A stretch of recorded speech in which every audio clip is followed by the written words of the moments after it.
So welcome back to season 2 of the Loose Change podcast. I'm your co-host Niaz, and today we're lucky to be joined by Dr Jordan Faulkner, a doctor in the NHS who was pursuing a career in surgery until new ideas and opportunities presented themselves during the pandemic. Jordan trained in aesthetic medicine and launched his own business, Allo Aesthetic, while still working in the NHS. I've got loads of questions and mostly I'm really excited to be joined by Jordan. Thanks for joining us, Jordan. I'm buzzing to be nervous. You don't need to be nervous, man. Made for camera. I see you on camera all the time. There's one of the things I've had to learn to do a lot more recently, using more social media in business compared to like NHS Live. It's mad. And the first time someone puts a camera in your face, I'm like, oh shit. Straddling two worlds as well. It's weird, isn't it? Did you always know that you wanted to be a doctor? It's not an easy route to go after. Not at all. I think unless mummy or daddy are a doctor, then you don't really decide that until sort of you're kind of put on that path. Yeah. I was a smart kid, like a weirdly smart kid. I was never like a massive geek. Actually. I was always like one of the boys, but just like really academically smart in maths and science. Yeah. And then this guy from Sheffield University came in like year 9 and like talked about his outreach scheme for rubbish schools, basically, that were in like economically more deprived areas around Sheffield. Was that one of the schools that... Yeah, so I was at Rotherham. In Rotherham, Brinsov School is just a state school. There's not much more to say about that. There are certain like sort of things about like under a certain parental combined income in a set number of schools that they picked that were typically not producing doctors, lawyers, things like that. And they came into our science class and I was like, yeah, maybe, why not? I was like, the only things I was ever really like going to do that would really sort of be a passion and a career for me were like a DJ or footballer. I was shit at football and musically inept. It's just completely unrealistic. So then you decide to become a doctor? I just take this like opportunity on board, and it started off just like once a term, and then it got a little bit more as you moved into college. And then around that time, I started being a carer for my great uncle as well. So sort of the whole smart kid caring nature narrative started to sort of write itself in teenage years, and that path kind of just became more prominent in my life, and it just went from there. And then obviously got offers from Sheffield University, which that's where I was doing the outreach. But I wanted to move a bit further away from home to sort of learn more about yourself without wanting to be too cliche. So I ended up going to Nottingham, obviously. And then that's where things took off. That's where we met? Yeah, it was an adjustment. So we met in week 1, literally, didn't we? Literally. And ended up being it was mad. But yeah, that was the sort of path into medicine. I don't think anyone really at that age, unless they've been exposed to it in terms of parents, really quite know what they're getting into. Yeah. To be honest. Yeah. It's certainly not what I thought it was at that point in time. Yeah. Completely different ball game, to be honest. But yeah, that was the path. So I think choosing to do medicine the way you did, that's quite an interesting story because it's one of the most competitive, I guess, academic pursuits that anyone can make. There's loads of people that want to become doctors, might not necessarily have the academic qualifications to do so. My sister's actually a medic at the moment. She's the brains of our family. So, and I went into law because I couldn't get into medicine, so I wasn't very sciencey. So everything I'm bad at. So it's really interesting to see that it paved its way for you in that way as well. And you didn't have any doctors in the family or anything? Nah, none. My sister ended up going into nursing as well, actually, but she's a little bit younger than me. Yeah. But yeah, it was a little bit of without wanting to put too much emphasis on this, but living up north, you only know about vocational jobs. You don't know about business. Yeah. You don't, because it doesn't exist. Yeah. All the businesses down south, it's all in London, right? Yeah. So the sort of most respected people, even the most wealthy people, actually, which the irony now that literally all my colleagues are going on strike. Like next week or whatever. Over pay. When I went into medicine, coming from a very working class background, the doctor was like the richest person. Which I certainly didn't go into it for the money, but they were in a sort of a position of power, respect. And you did kind of just look up. It's all of those things played a part, of course. But yeah, it wasn't something that I knew from home to go into.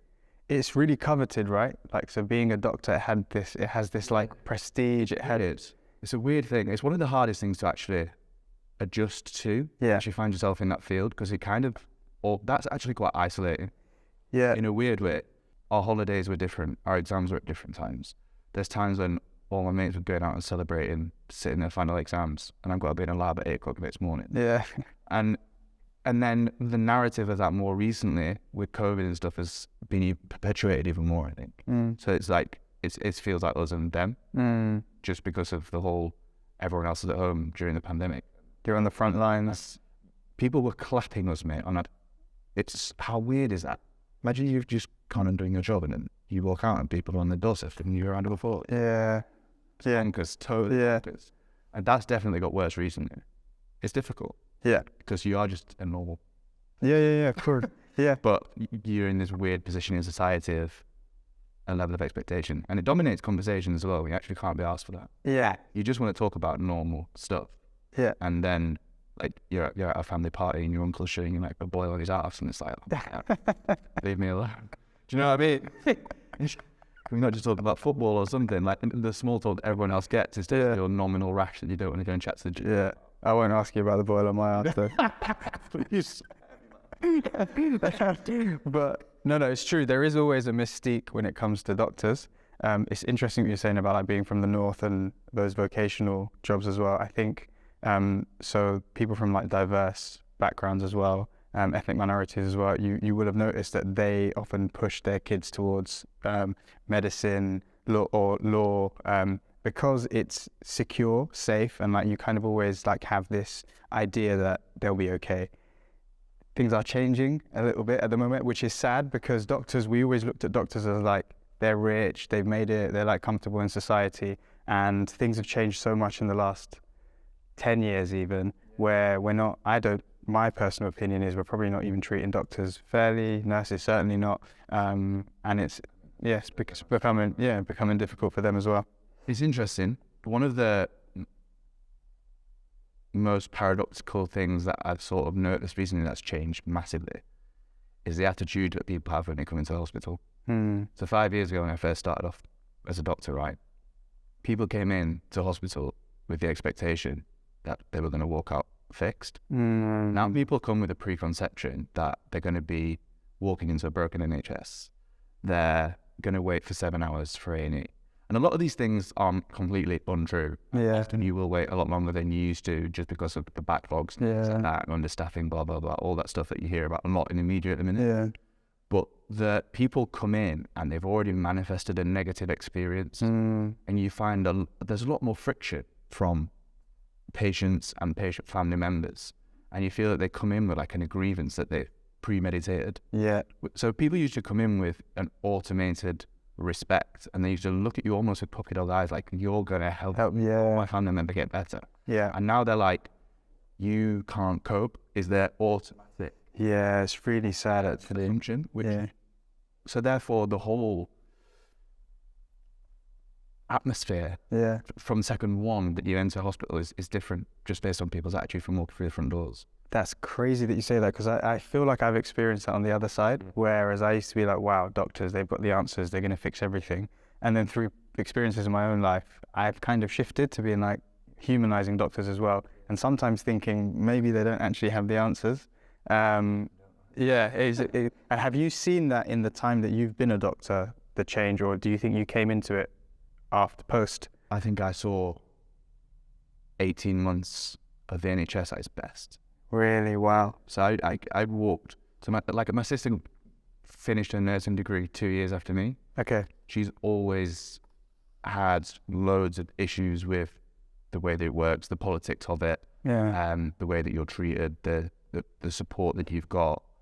I saw it at its best. Yeah. Or I can't say that because I wasn't here that time. I can't really make that call, but it was class. Yeah. Like I remember like first year as a doctor on a night shift and in a little general district hospital in South Shields, which is a tiny town near Newcastle, right? If you're on for medicine or if you're on for surgery, you're, apart from the med reg, who's the one that you ring if you don't know what you're doing as an F1, Yeah.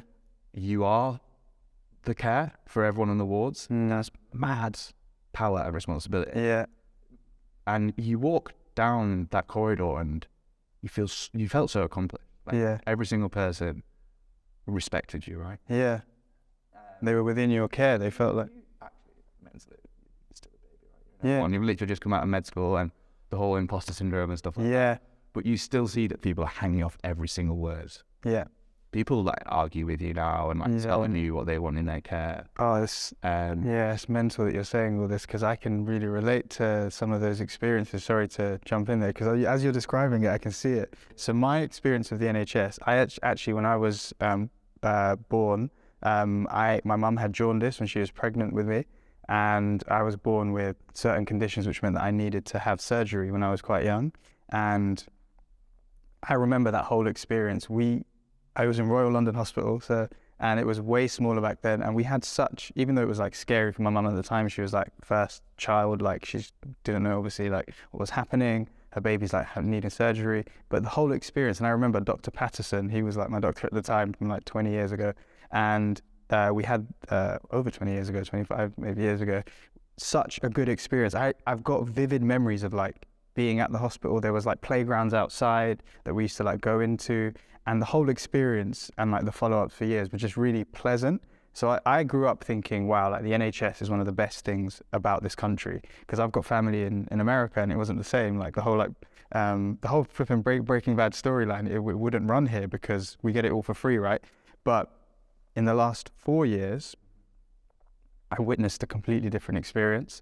I remember we went into, during the pandemic, I took my mum to hospital because she was unwell, and I was like, listen, my mum's like high risk. She was a cancer patient at the time. Can we go into a separate room, because I don't want her to be on a COVID ward? And pretty simple request. Yeah. Like, and they were like, yeah, of course. Like, apparently they'd made all the calls beforehand. The guy that promised us the room, I had to like force my way into this room because I was so scared about my mum. And we were sat there waiting to be seen. He had finished his shift. We were in that room. He'd gone home, slept, showered, come back the next day. We were still in that room awake, by the way. And he came into the room like, have you not been seen to yet? It's mental, like that kind of experience. I was just there like, that really, like, that was my first like understanding of like how stretched everything was. And I can only imagine what it's like, because it's no one's fault, but I can only imagine what it's like having to work in that kind of environment if you've seen any of it. It's no one's fault. I think, especially at night time when skeleton stuff going on and it's on-call doctors. So for example, now I'm still working as an SHO in orthopedics. I'm going there tonight, 8 until 8. I will be the orthopedic department. Wow. That's me. Right? So anyone that comes to A&E with a broken bone that needs admitting or putting back in their ankle, putting back to where it should be, or putting traction because their hip's completely malaligned. Yeah. That's me. But I'm also covering all of the orthopedic patients on the ward.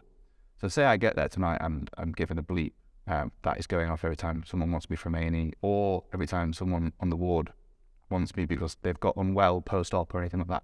So imagine there's a patient with their parents that have come out from their operation and they just want to know about moving from a bed to a bed. Yeah. And the nurse is buzzing me, but I've got 3 people in A&E when A&E need all the beds because there's a 7-hour wait in A&E. Yeah. And then I got someone that's desaturating and their oxygen's dropping because they're post-op. Yeah. I can't prioritize moving a bed. So someone's massive gripe like that, to me at that point, because I am the department, I just can't prioritize it. And I'm very aware of what's going on the flip side of that, but it's just out of my control. So then I have to just get there, and my immediate conversation is, I'm sorry. Before I even get into anything else, already on the back foot, an apology. That's just part and parcel. That's a night shift, right? And you get used to that kind of stuff. But that stuff has got worse, definitely, for sure. Just down to every department being understaffed. It used to be the case, and I don't know if this is a difference in hospitals, because like I say, I've worked up north in a small hospital, now I'm in a big hospital in London. or it's difficult to say how much of this is pandemic related and how much of this is difference in hospital setup. Yeah.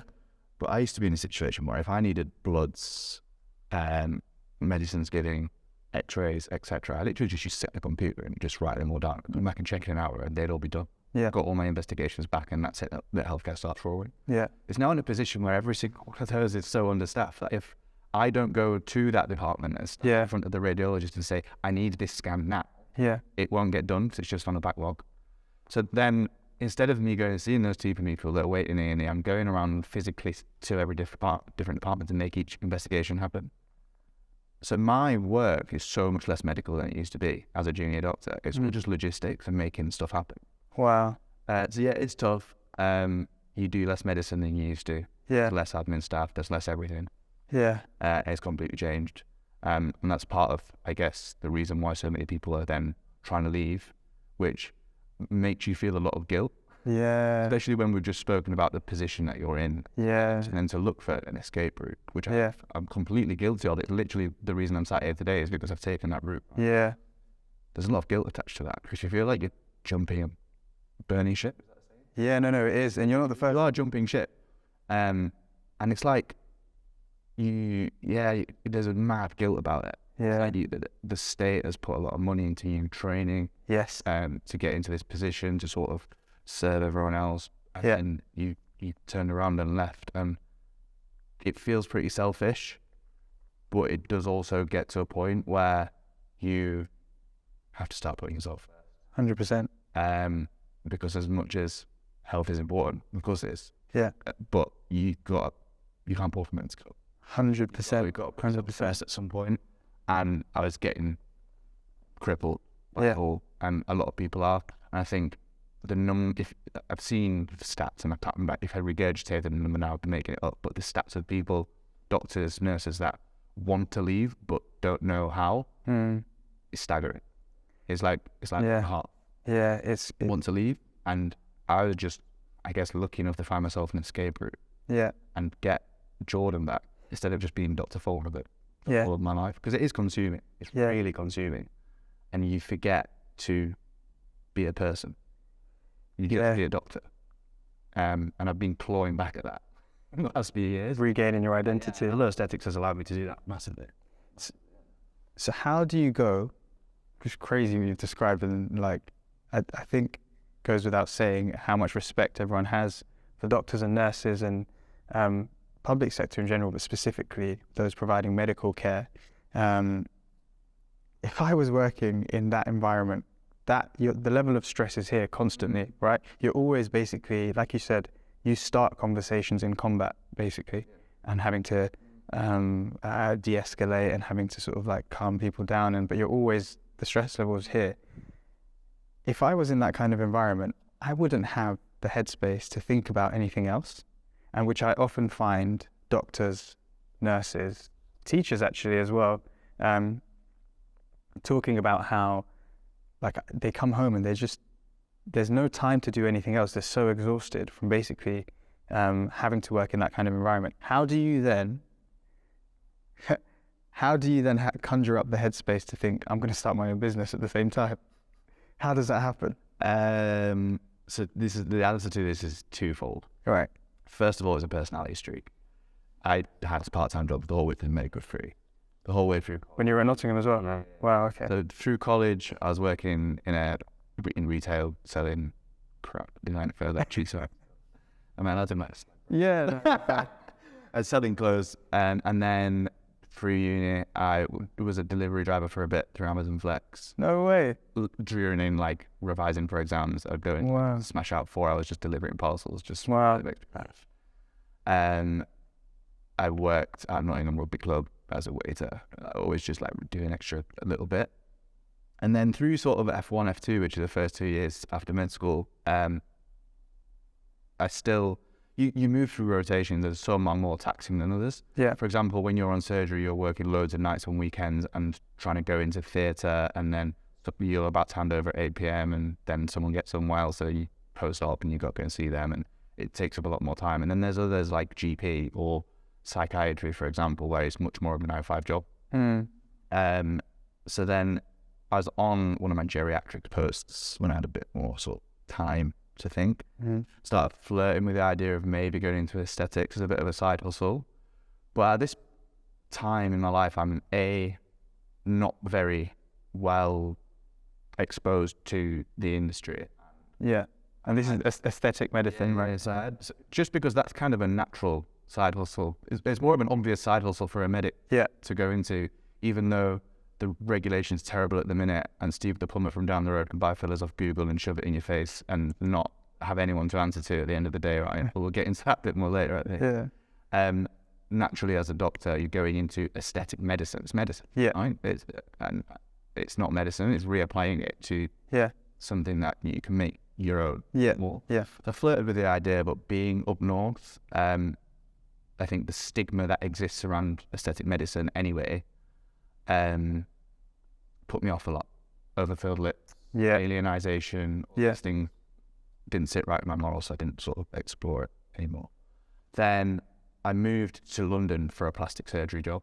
Really? Not a cosmetic plastic surgery. It's not like tits and hip analysis. It's hand like reconstruction, hand trauma, reconstruction, and burns. Wow. Burns and reconstructive surgery. So Chelsea is the biggest burns in London. It's massive. There's also horrific burns, like from like house explosions with like 80% total body surface area burn and stuff coming through. So it's very much not cosmetic.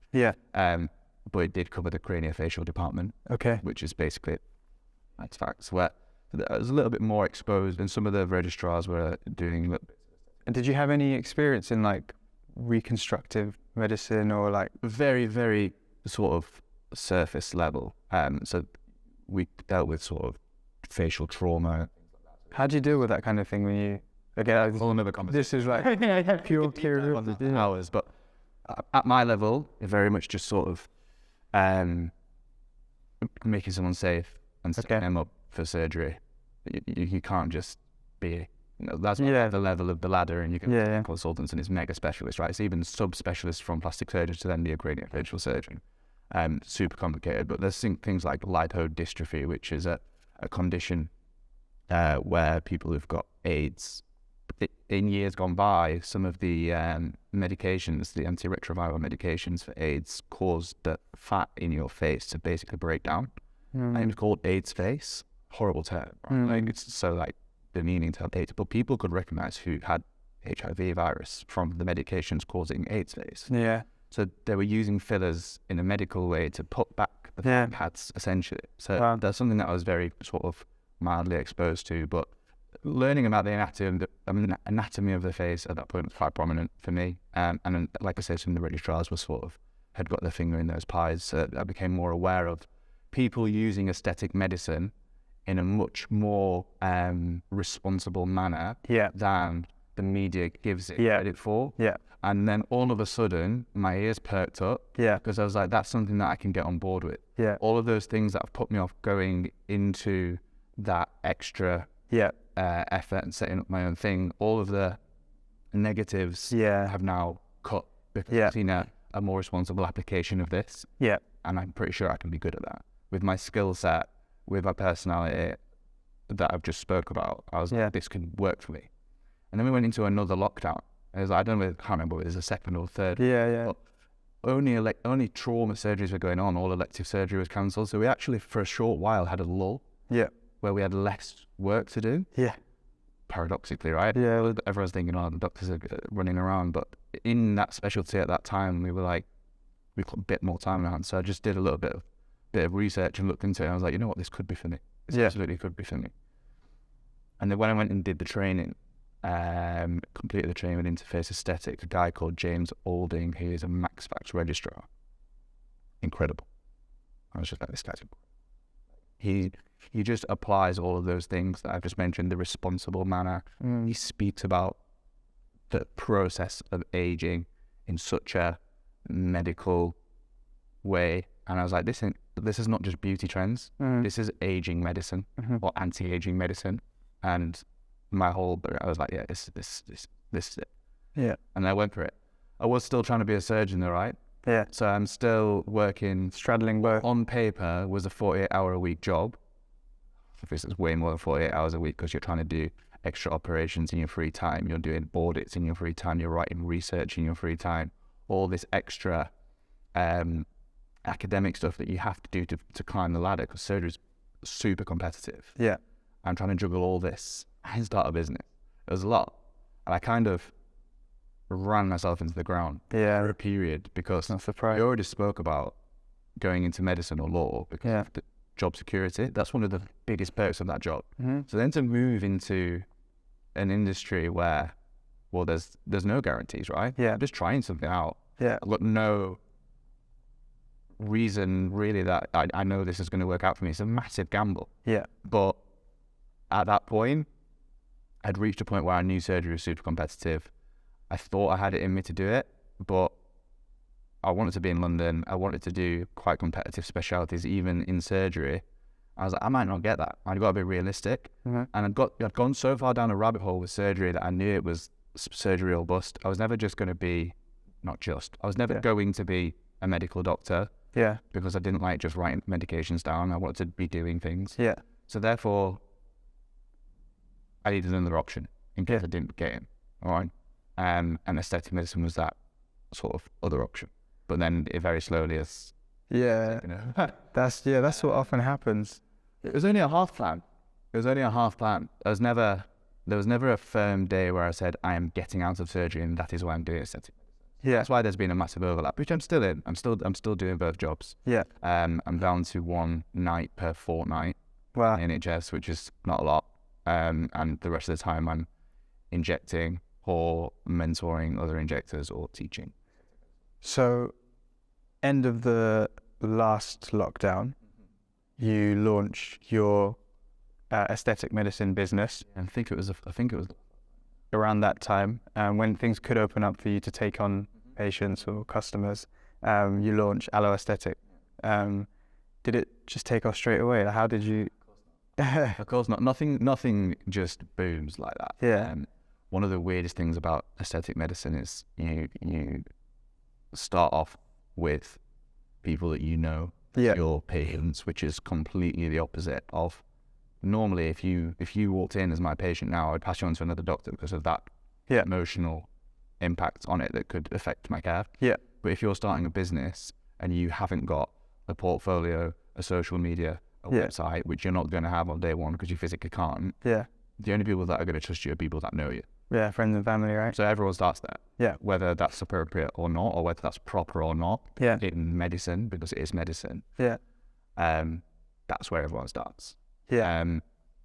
And then you have a lull because you run out of that initial surge of people that trust you anyway. Yeah. And you end up sort of using them for social media content and stuff like that, and you get out of it. But that kind of slows down, and then you just got to keep it going. But then slowly, it starts building up, and then friends become friends of friends. Yeah. And friends becomes friends of friends of friends. Yeah, the recommended Grow like that organically, and that takes time. For no one's gonna immediately go into aesthetic medicine and be amazing at it. Yeah. It's funny that people think they're going to. Well, yeah, no, I bet, especially if they've come from a medical background. Yeah. Question for you, I guess just probing into yourself, because you have such an interesting story, is like being like a northern lad, got into medicine from, you self-described as like a very working class background, working class area, and you kind of like made it out per se, right? And that's a loose term, but like the story, right? My name is literally on TRC, Thomas Rotherham College. My name's etched on this like wooden. That's right. Yeah. But still, like a lot of people are proud, right? So you're coming from somewhere where you feel like, right, there's not many people like me that have managed to go on to medical school, become a doctor. And then being a northern lad, you're kind of also hyper aware now of like the culture of aesthetic medicine and what people perceive it to be and the stigma attached to it. At any point, did any self-doubt creep in where you're like, like I made it as a doctor and this was my route, and then I'm like trying this, because you always get negative self-talk, right? For sure. And there was a period where, and I had to stop doing this. Kept like referring to it as glorified beautician. I'm a glorified beautician. To go from, this is nothing against beauticians, right? But everyone's got a place in society, and people are sick of that, and they love that job. But for me to have gone through 5 years of med school, through F1, through F2, and then have done 2 years in surgery and been caught sitting all those exams, to then go and do a 1-day course, which is what you start with in aesthetic medicine, I was like, wow, I've done all that to get to there, and then in 1 day I've changed. It's like, is this a waste? Is it a waste? But I think it's the bravest thing I ever did. 100%. And you bring all of that. To remove yourself from a set ladder of growth, such a visible path with an obvious end, to remove yourself from that into for the unknown, that takes some 100%. 100%. But yeah, you question it a lot because of that stigma that you've mentioned. Yeah. A lot of people in the industry at this time are beauticians, and a lot of them are very creative with their hands. Yeah. Create fantastic results. Yeah. And they hate the notion that it should only be healthcare professionals in aesthetic medicine. Yeah. Because they are like, well, just being a doctor doesn't make you any less likely to cause a complication. Yeah. Which I think it probably does, but I agree that it doesn't safeguard you from that. Yeah. Being a doctor doesn't make you immune from bad things happening in aesthetic medicine. But I think that also what they probably don't appreciate is the level of ethics, the level of consultation, the level of clinical assessment that we go through to get us into that position before we start learning the anatomy of the face and where to inject it, which is all that you learn on an aesthetic course. Yeah. It's vast, absolutely vast. But the UK at the moment is the only country where it's completely unregulated in aesthetics. That's mad. That's so mental to me. Yeah, so you have to be a healthcare professional.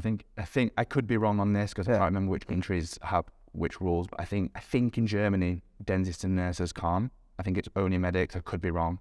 I think in the US, it's doctors, dentists, nurses. Yeah. The UK is the only country where it's completely unregulated, and it's coming. That's crazy. We're sort of getting information dripped down now that it's coming in the next 20 years, and there's going to be licensing and things like that. We still don't know whether it's only going to be medics though. Yeah. We don't know who can obtain this license. But it's that causes the media image that people have around aesthetic medicine. So yeah, moving from a position that is historically, naturally a position of respect, like we've already discussed, into a position, moving into an industry that gets a lot of stick, is brave transition. Yeah. But actually, do you know what? Way more rewarding. Yeah. Because being a doctor or a surgeon now has become so prescriptive that everyone goes in and says, "Oh yeah, I want to be a doctor because I want to make a difference." You don't feel like you make a difference today because it's the same. You're following healthcare pathways. You're just regurgitating the same information, and there aren't many days where you leave and you think if another person was on that shift, everything would have been different. Yeah, because you all learn the exact same stuff. In aesthetics right now, it's really in its immature phase as an industry where it's quite new compared to medicine as a whole. Yeah. So actually, in an unregulated industry, I actually feel like I make a massive difference because I'm one of the most trained, most qualified people in the industry. So I've got way more ability to lead by example and exert the safety knowledge and safe practices upon other people that haven't maybe got their sort of anatomical experience, the handiwork skills that I've got from my surgical experience and apply them. From the get-go, I felt like I could really make a difference in this industry. More than I could. Yeah, it's so interesting you say that. Yeah, I think that's what you bring to it. You know how you were describing the 7 years of experience, study, and like upskilling yourself. You haven't left that behind. I think you bring it with you, and I think that's probably the edge. I think when you messaged me when we first started discussing this, you said, "Is being a doctor a USP?" Yeah. And now, as people are getting more aware of the dangers of aesthetic medicine and the risks that come with aesthetic medicine, more people are seeking out doctors. And because of the push factors from the NHS at the moment, more people are moving into aesthetic medicine as doctors. So that's not so much dentists as well. No. But what I do find is a lot of people are coming into the industry because of the push factors, not because of the pull factors. So therefore they're coming in for an easier life.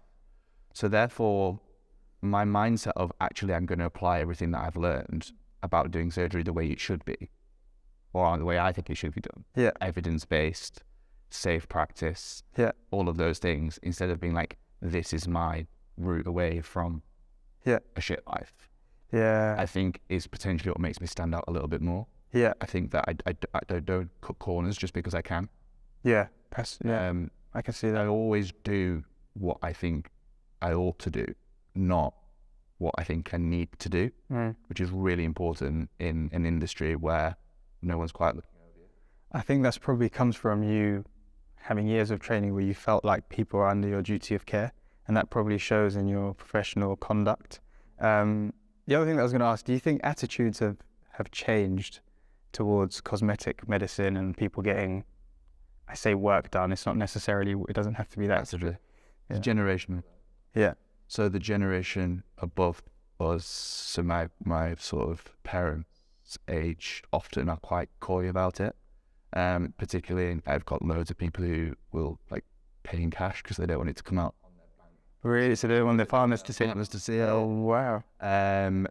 And yeah, they're way more taboo about it still, because it's still quite, I think, alien to their generation. With social media now, everyone's way more honest about this kind of stuff. In our generation, I think it's become normalized. People are talking about it more. People are posting their results on social media because everyone's making content out of everything they do. So that the awareness of it, you're hard set now to sit in a room with a group of people that no one's had an aesthetic procedure ever. It's not common. Men, it's becoming way more common for as well. It's completely just becoming normalized. Like, people talk about going and getting their Botox injections like they're going for a haircut. That's mad. Well, it used to be the case. That's crazy. Yeah, that's pretty. It's true though. I have heard that, and also just like the normalization and stigma being removed from, particularly in men as well, of having certain procedures done. Hair transplants being a big thing. See, people think people laugh because I bring that up in any opportunity, any podcast possible. Dr. Jordan Faulkner, as you can see here, he's had a hair transplant. Yeah. And I'm nearly a year. No, mate, it looks great, bro. But I was balding.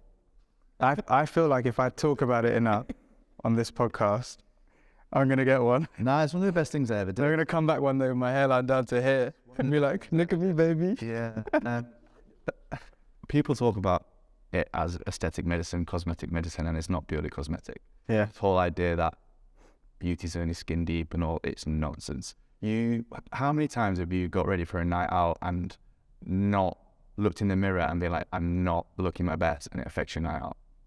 Loads of times, right? Yeah. You got a fresh trim and you look in the mirror and you've got some new clothes on. You are at it. It changes your day. It changes your whole day, your outlook, right? And my confidence was lower than a snake's belly when I was just like not really recognizing the person that I felt inside as looking like that on the show. And that was more than a receding hairline. I was like running myself into the ground, as we've talked about.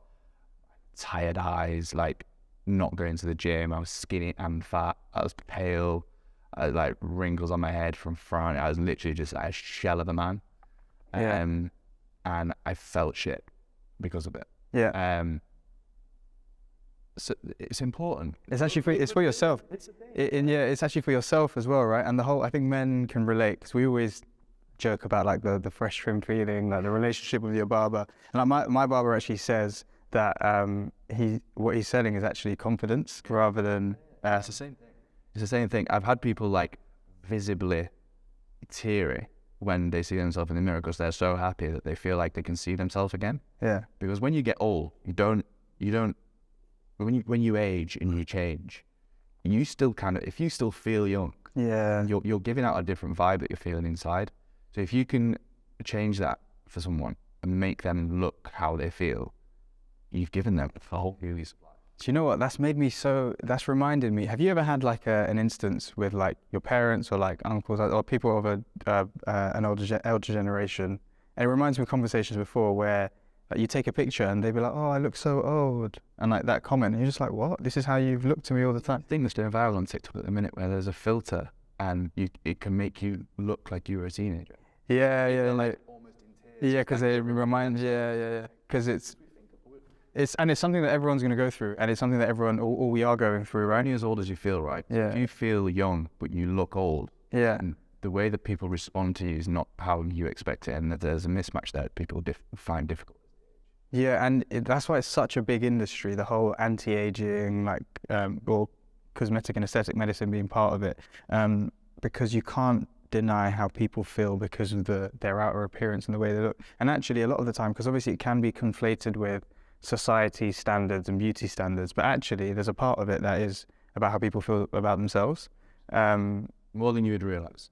Oh, I can relate to that completely. Questions on the business though. How have you found? I feel like you're mentor anyway, because in being a doctor and you're used to just working at capacity. But how have you found managing your own business and still kind of working? I have way more time actually.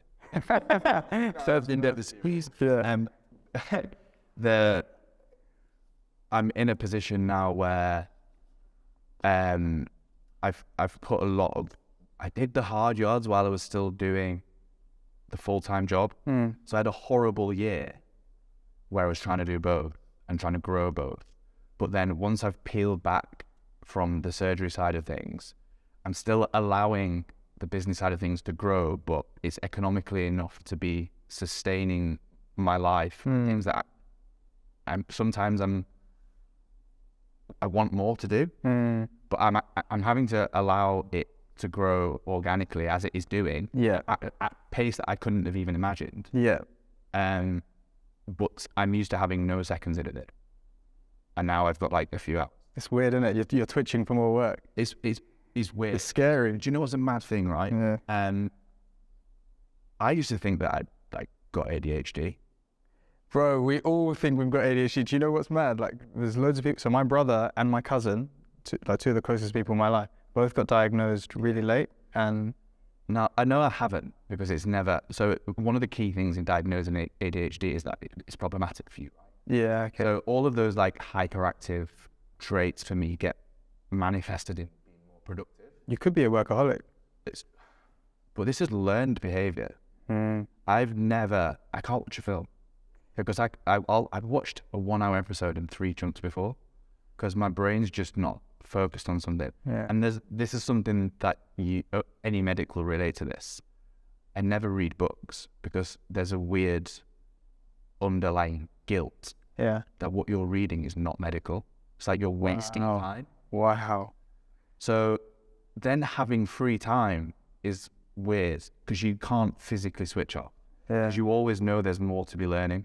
So the guilt overpowers any enjoyment in relaxation. That's crazy. So it's like, obviously I don't have ADHD. Yeah. I just don't have the ability to switch off. And I'm learning it. I'm getting way better at it. I'm quite like an agitated guy. I don't sit and watch TV because I get distracted. I'll pick my phone up. I'll start answering emails. It's just something that's going to take a long time to shake if I ever shake it, or whether that's just become part of my personality now. But yeah, I am doing less, but I'm getting a lot more out of life. That's good. That's good to hear. Back in the gym, I'm eating well, but all these things feel like luxuries. Yeah, Things that people can't be asked to do at the end of the day. Yeah.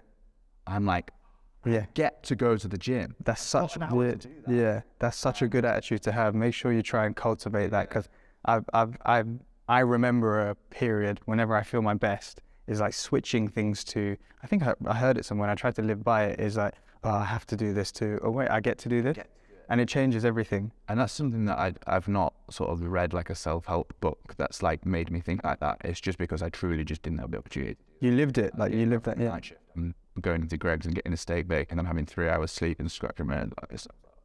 Yeah. So now when I wake up and like eat healthy food and go to the gym before I even start work, I'm like, this is such a luxury. Yeah. So that I can't even like explain to people. Yeah.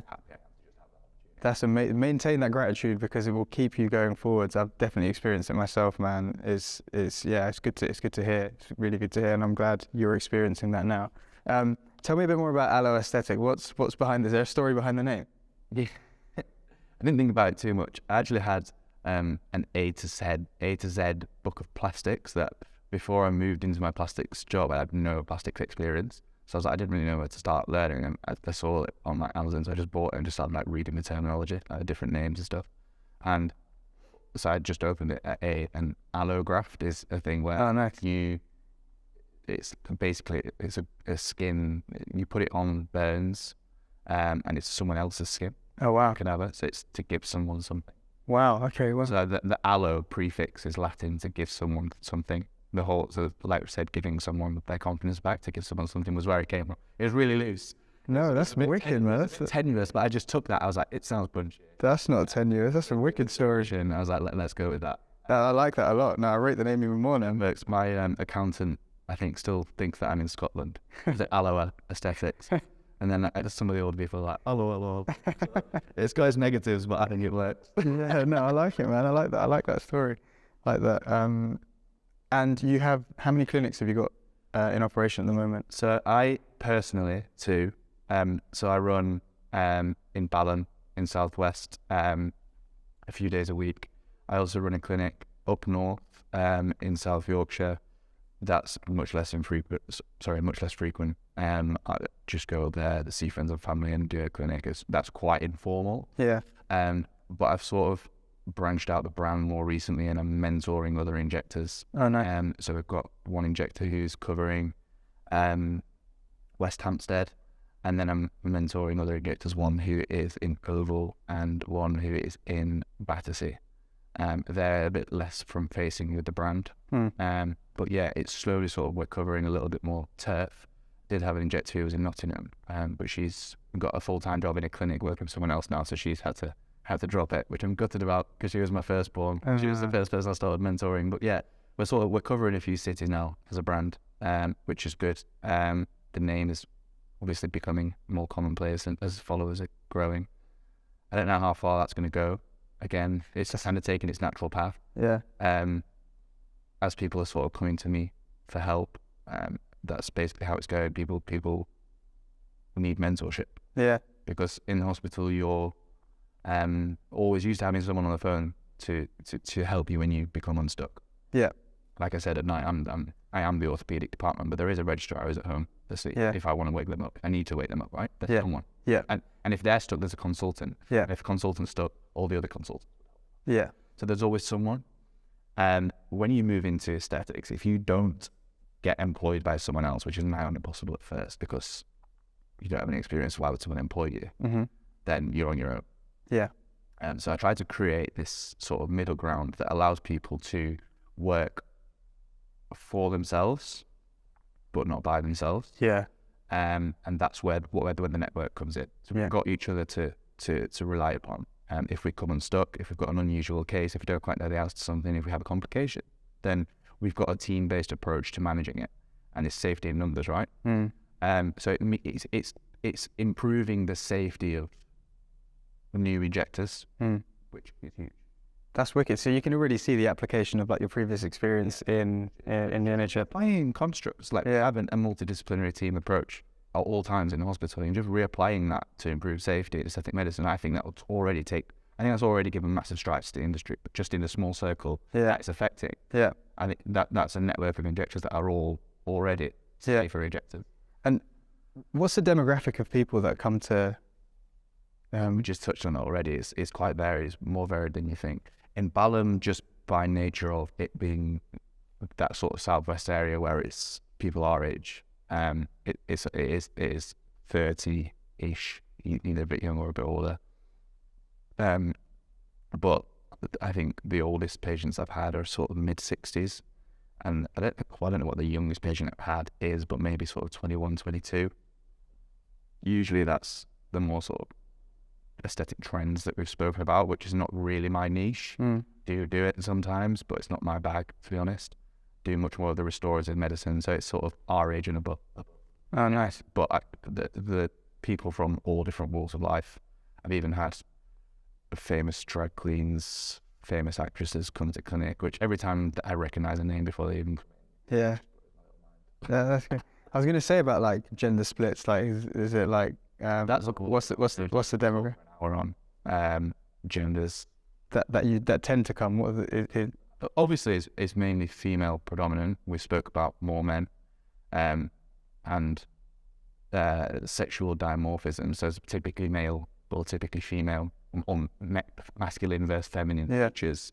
There's much less black and white with that now in terms of this is male. And that's becoming really prominent in media. Yeah. And there's more genders. People are not appropriating them, but sectioning themselves off as one gender. So now that means that you have to actually ask someone. If you've got a male that comes in, or someone that was born as a male that comes in, and they say they want a jaw enhancement, I can't just assume that they want a typically more masculine jaw. Yeah, it's true. You've got to deep dive into that. And again, this is where it comes into actually just knowing about all. Yeah, and the consultation. That, not making assumptions, going deep into the psychology behind the reason that they're there. Yeah, is actually quite interesting. Yeah, that's really interesting. And that's an area that is changing rapidly. Yeah, that's wicked. So if I came in, do you ever get people come into your clinics and it's like, I don't know what I want, but tell me what you got? And should I tell you why I hate it? Yeah. Because there's always something to do. Yeah. But what I have to sort of separate is what I'm seeing between what they're seeing. Yeah. Because if they haven't got a gripe with something, and I bring it to their... Oh, because then you could be offending them. Then I might just give them a complex about something that's never bothered them. Yeah. And that's the opposite, right? Cause harm. Yeah. Which is the first thing you learn as you walk through the doors of medical, do no harm. Yeah. Right? Yeah. So you've got to be really careful about the way that you get it out of them, what's bothering them. Yeah. Now, there are situations where people come in with what they think is the problem. Yeah. Actually, that's not the problem. It's indirect. For example, if you've got the saggy areas of the lower face, actually you've lost loads of the support from the upper face. Now, if I talk someone through that, I have to be really careful that they don't think I'm mis-selling them or selling them. Because it's not a marketing technique. I'm just telling you that the problem's not where you think it is. It's going to cost you more because I've got to treat two areas. But that's a real delicate conversation to make sure that they don't think it's a sales pitch. Yeah. So therefore, you have to actually deep dive into biology of aging more than maybe you would if it was a normal medical condition, because normally you're trying to down talk the science in the hospital to make it layman speak. Yeah. Actually, when you're in a non-medical, so I say non-medical, even though I keep saying that it is medicine, you're out of a hospital environment. Actually, you have to then distract from the fact that there's an economic transaction at the end of this conversation. Yeah. And therefore, you're qualifying everything that you're saying with loads of detail. Yeah. People really appreciate that. Yeah. People really, really appreciate if you talk them through exactly why you're doing everything. Because it's their face at the end of the day. Yeah. And they wear that every day, right? Yeah, it's true. They got to trust you and be on board with what you're doing. It's true. I can barely leave if I've had a dead trim. So, yeah. What's the most popular treatment that you see? Anti-wrinkle injection. Okay. People say Botox. Botox is a brand, you're not really supposed to say it. Yeah. Because of certain advertising. Yeah, yeah. But everyone just layman speak, it's Botox. It's toxin injections. Okay. Are endemic, to be honest. And then filler treatments. And then there's newer things like skin boosters, which are sort of newer to the market, but people are becoming massively more aware of them. Yeah. There's also lasers and skin peels and stuff, but I haven't sort of gone down that route yet, just because some surgical backgrounds, I like doing the hands-on things. I like doing the procedural things, just personally. Whether I'll ever expand to that probably depends on whether I invest in bricks and mortar. At the moment, I like the way that I'm quite mobile. Yeah. And bricks and mortar would be quite tiring.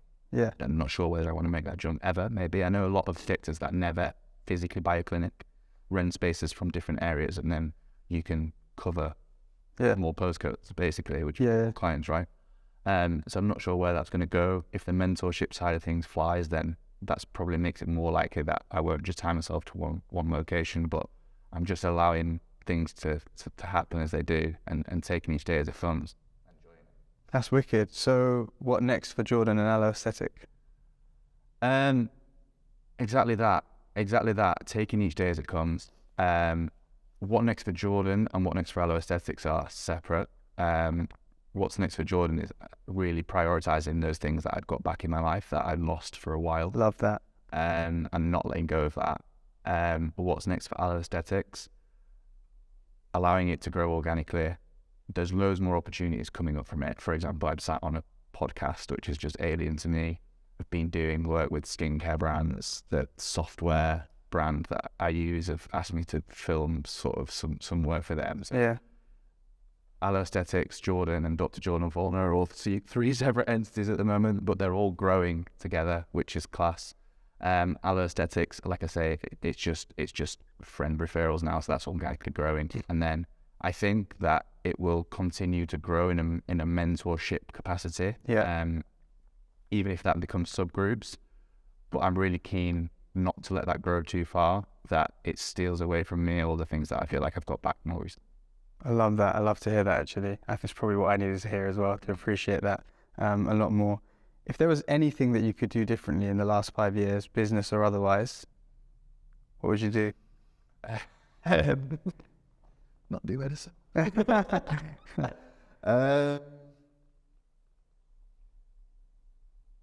Do you know what's difficult? Yeah. I think whenever you think in the short term a decision has worked out bad, I always seem to think a year later that it happened for the best. 100%. So I don't have a direct answer to that, actually. I think every single step that I've taken, even if it hasn't worked out, whether that be deciding I'm only going to be a surgeon and then not becoming a surgeon, or there's been multiple sort of small side steps where I've been like, I'm not progressing here. The situation that I found difficult has always then forced me to make a change that has brought out a more positive end outcome. So I can't honestly look back and say that there's one specific moment where I would change what I did, because I'm really happy with where it made me end up. Wicked answer. I like that. I like that. Well, fine. To close, there's something that we like to ask all of our guests, is whether you have any loose change that you want to share with our audience. It could be anything, any last moments of wisdom, something silly. Moments of wisdom. Is this where I give someone like a corny life lesson? It could be that. It's go with. It even made me want to do like a corny American accent. keep a northern one. Don't get too caught up trying to build a career or a business and then forget to make a person or a life. I love that. Love that. When you hear that, yeah, I love that. I love that one. And also, what about for Dr. Jordan Faulkner, Allo Aesthetic? Where can people find you? Everything's social media, isn't it? At Dr. Jordan Faulkner, at Allo Aesthetics. We'll link all of the stuff as well. www.alloaesthetics.com. Love that. Facilities. Yeah, no, I love that. There's loads of stuff on there, and yeah, like I say, I've got more time than I'm used to. If anyone's got any questions, I'm so excited. Yeah, no, that's wicked. No, and we'll link all of that. We'll make sure that people reach out to you. And I'm loving to see you do your own thing and build your own life as well outside of the career. Yeah, wicked to have you, bro. Thank you. Cut. How long was that?